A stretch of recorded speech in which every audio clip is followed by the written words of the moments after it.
dari kelompok 1 akan membahas tentang Kementerian Pertahanan. Yeah, yeah. Yeah. That's the way every day goes. Every time we've no control. If the sky is pink and white. Oke, jadi di sini aku mau menjelaskan SWOT analisis dari Kementerian Pertahanan. Nah, SWOT sendiri itu terdiri dari strength, weakness, opportunity, threats. Strength dan weakness itu berasal dari internal, opportunity dan threats itu berasal dari eksternal. Lanjut, yang pertama itu ada strength dari Kementerian Pertahanan. Yang pertama itu ada struktur organisasi dan regulasi yang jelas. Yang kedua itu SDM militer atau SN-nya yang disiplin dan juga legitimasi nasional. Yang ketiga itu ada budaya organisasi militer dan kepemimpinan yang disiplin. Lalu lanjut ke weakness. Yang pertama itu weakness ada ketergantungan impor alutsista dan juga teknologi luar negeri. Yang kedua itu ada keterbatasan riset dan inovasi dalam industri pertahanan. Yang ketiga itu ada birokrasi yang lambat dan juga koordinasi antar lembaga yang belum sempurna sehingga menyebabkan ketergantungan pada anggaran negara itu besar. Nah, yang keempat itu ada kekuatan budaya organisasi terhadap inovasi digital. Lanjut, yang ketiga itu ada opportunity dari Kementerian Pertahanan. Yang pertama itu ada tren geopolitik dan juga kebutuhan pertahanan Indo-Pasifik. Yang kedua itu ada perkembangan teknologi, contohnya itu seperti drone, AI, cyber, satelit.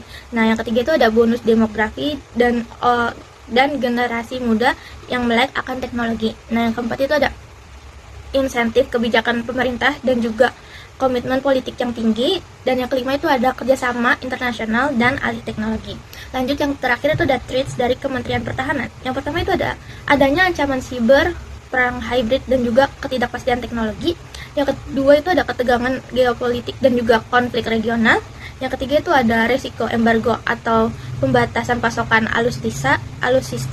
Nah, yang keempat itu ada fluktuasi ekonomi global dan nilai tukar. Nah, sekian penjelasan SWOT analisis dari Kementerian Pertahanan. Lanjut ke materi selanjutnya.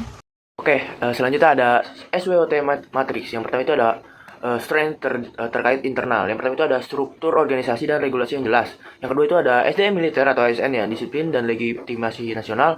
Lalu yang ketiga itu ada budaya organisasi militer dan kepemimpinan yang disiplin. Lalu ada weakness. Yang pertama itu ada ketergantungan impor alutsista dan teknologi luar negeri. Yang kedua itu ada keterbatasan riset dan inovasi dalam industri pertahanan. Lalu yang ketiga ada birokrasi yang lambat dan koordinasi antar lembaga belum sempurna, ketergantungan pada anggaran negara APBN yang besar. Lalu yang terakhir ada kekakuan budaya organisasi terhadap inovasi digital. Lalu ada faktor eksternal. Yang pertama itu ada opportunity. Yang pertama itu ada tren geopolitik dan kebutuhan pertahanan Indo-Pasifik. Lalu yang kedua itu ada perkembangan teknologi. Lalu yang ketiga itu ada bonus demografi dan generasi muda melek teknologi. Yang keempat ada insentif kebijakan pemerintah dan komitmen. Lalu yang terakhir ada kerjasama internasional dan alih teknologi.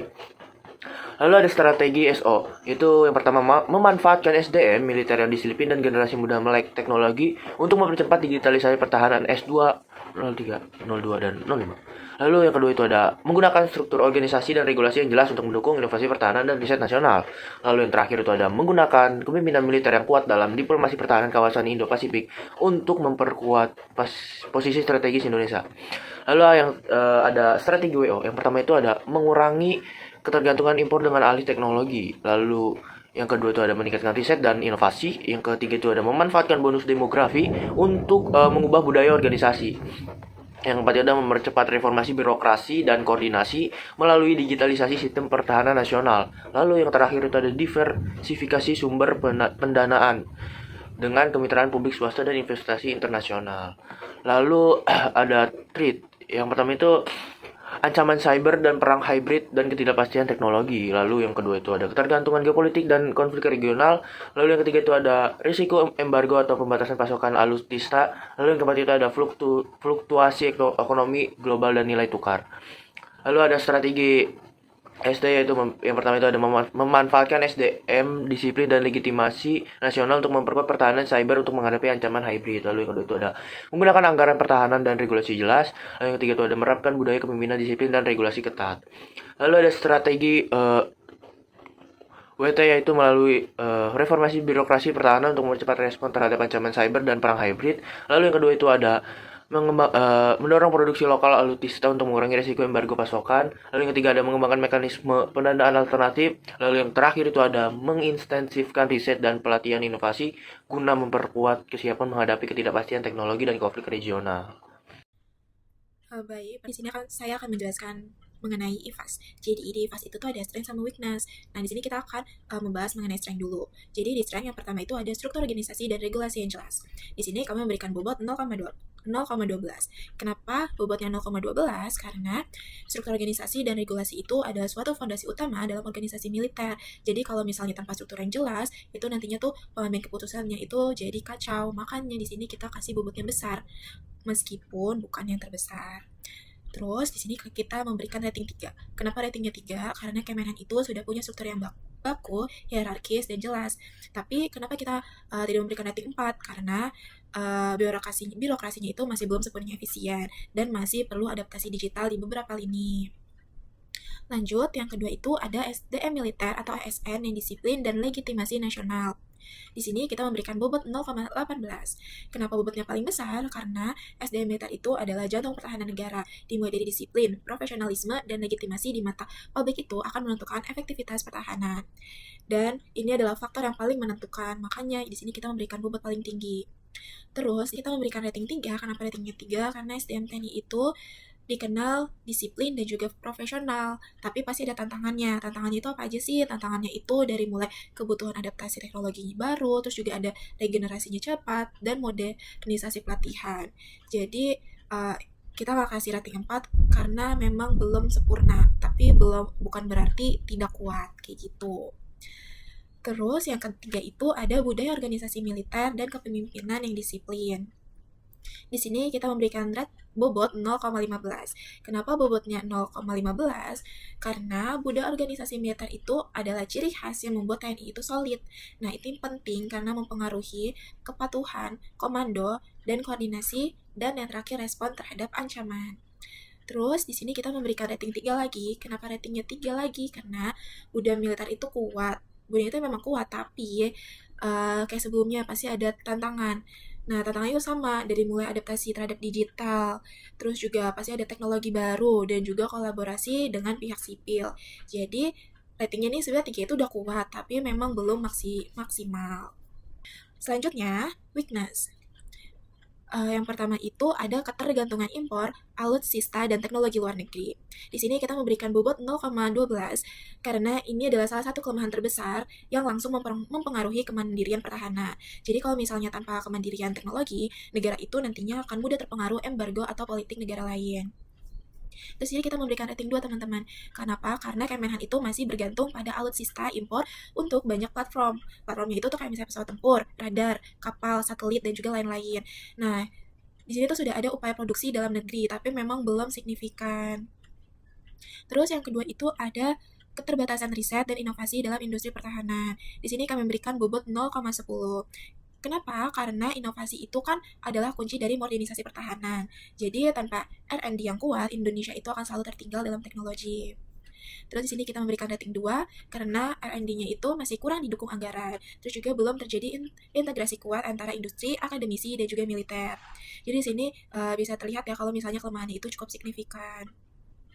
Lalu yang ketiga itu ada birokrasi yang lambat dan koordinasi antar lembaga itu belum sempurna. Dan di sini kami memberikan bobot 0,08. Kenapa? Karena walaupun penting, itu tuh bukan faktor paling krusial dibanding ketergantungan teknologi. Tapi itu tetap mempengaruhi respon operasional kok.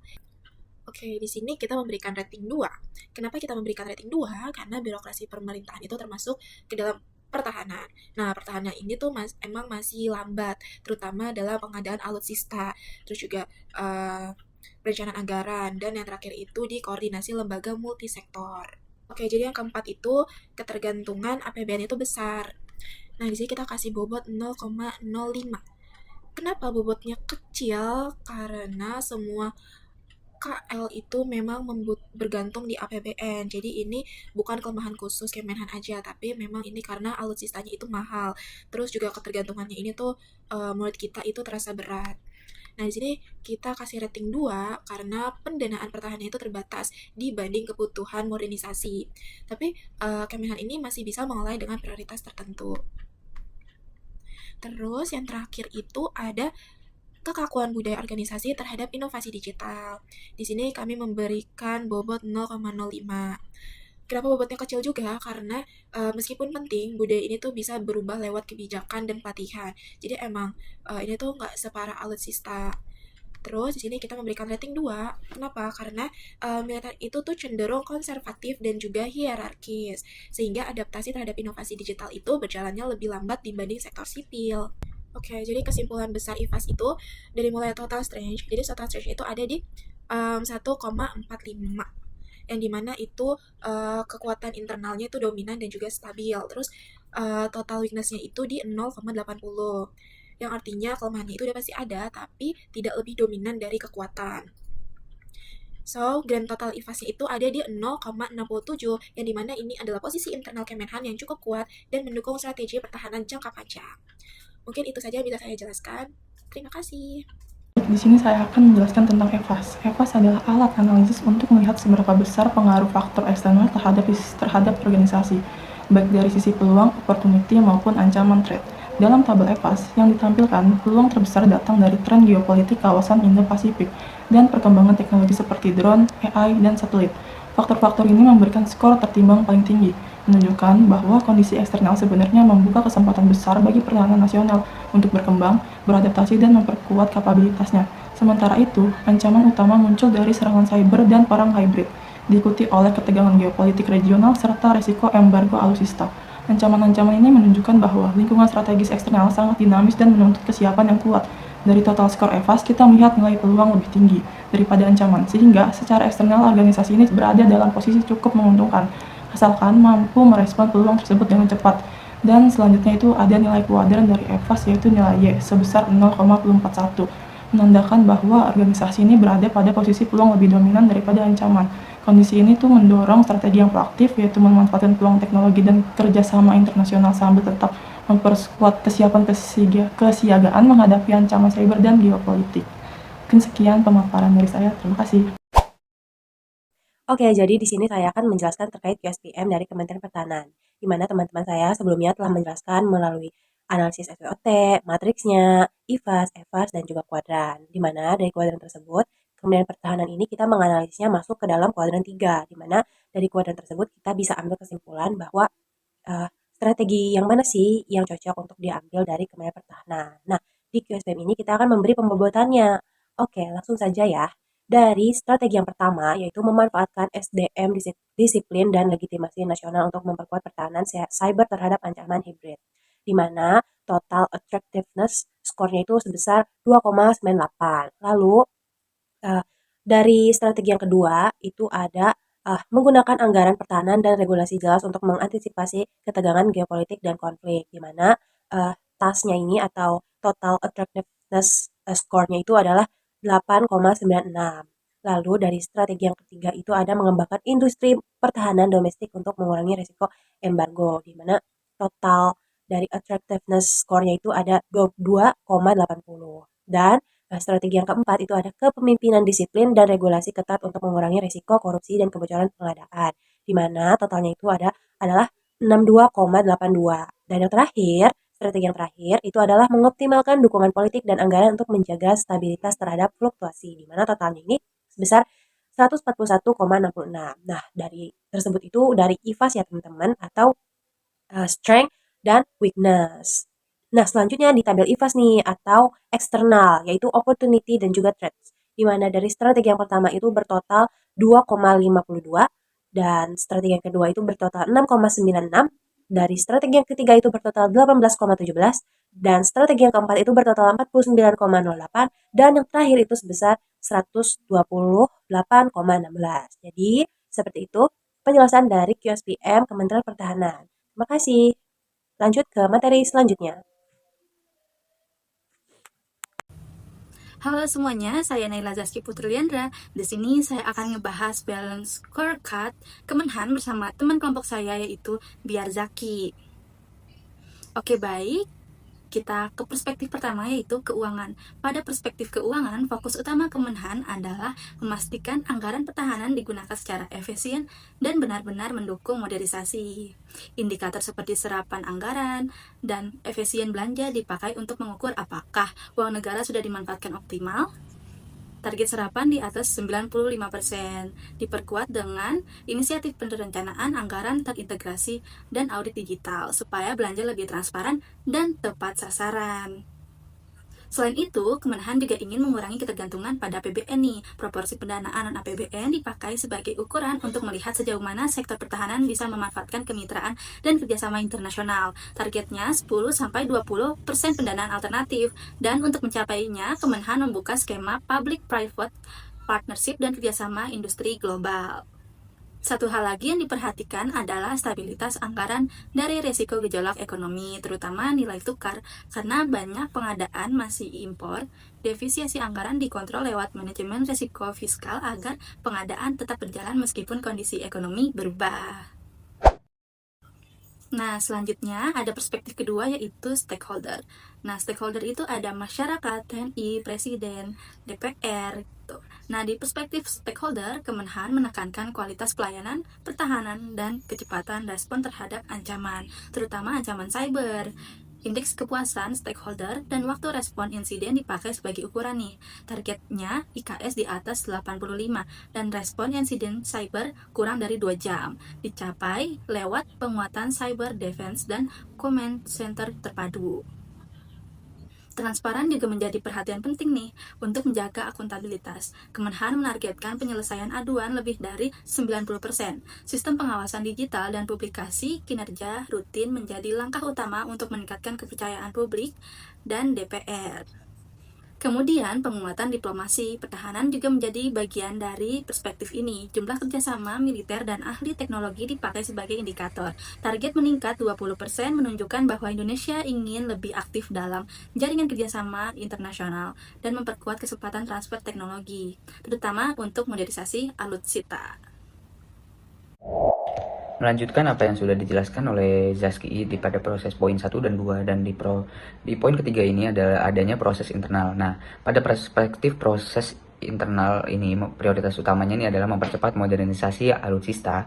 Indikator seperti presentasi alutsista modern dan jadwal modernisasi dipakai untuk mengukur kemajuan. Target modernisasi 30-40% dalam 5 tahun ini juga didorong lewat percepatan pengadaan dan fokus pada teknologi drone, AI, dan juga sistem cyber. Kemenhan juga memperkuat industri pertahanan domestik melalui peningkatan TKDN. Target TKDN di atas 50% ini juga diarahkan supaya Indonesia tidak terus bergantung pada impor. Dukungan riset, ahli teknologi, dan konsolidasi Defense ID menjadi pendorongnya. Selain itu, efisiensi birokrasi juga menjadi kebutuhan mendesak. Proses administrasi dipangkas 30% lewat simplifikasi SOP dan digitalisasi karena birokrasi juga menjadi kebutuhan yang mendesak. Proses administrasi ini dipangkas 30% lewat simplifikasi SOP dan digitalisasi. Karena birokrasi yang lambat selama ini menghambat pengadaan. Keamanan pengadaan juga diperkuat lewat indikator jumlah kasus dan tingkat kepatuhan sistem. Target 0 kasus besar didukung oleh e-procurement penuh dan audit digital otomatis agar celah korupsinya semakin kecil. Nah, melanjutkan poin keempat, yaitu adalah pembelajaran dan pertumbuhan.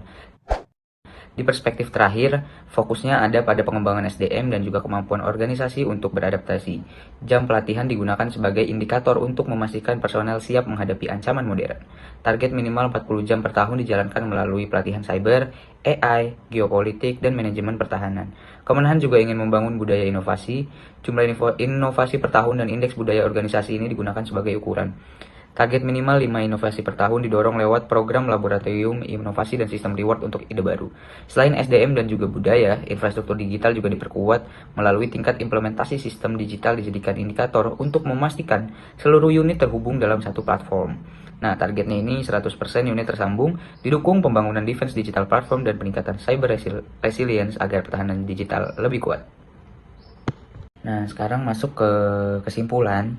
Dari kesimpulan dari hasil analisis SWOT, EVAS dan juga IVAS dan penyusunan balance scorecard, dapat disimpulkan bahwa strategi penguatan pertahanan nasional ini juga perlu diarahkan pada pemanfaatan kekuatan internal seperti struktur organisasi yang jelas, disiplin kepemimpinan, dan juga legitimasi nasional, sekaligus menjawab kelemahan berupa ketergantungan impor, birokrasi yang melambat, dan minimnya inovasi.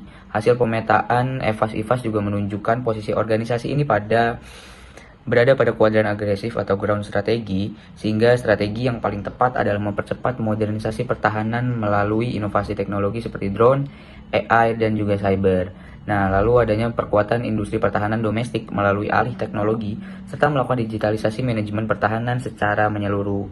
Balance scorecard juga mengonfirmasi arah tersebut dengan fokus pada 4 perspektif, yaitu peningkatan efisiensi anggaran, pertahanan, serapan anggarannya kurang lebih di atas 95%, lalu juga adanya percepatan peningkatan kualitas pelayanan dan juga respon pertahanan dan respon terhadap ancaman cyber yang harus direspon kurang lebih di bawah 2 jam.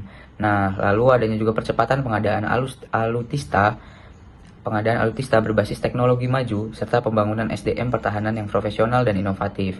Minimal tuh adanya 40 latihan per jam per tahun.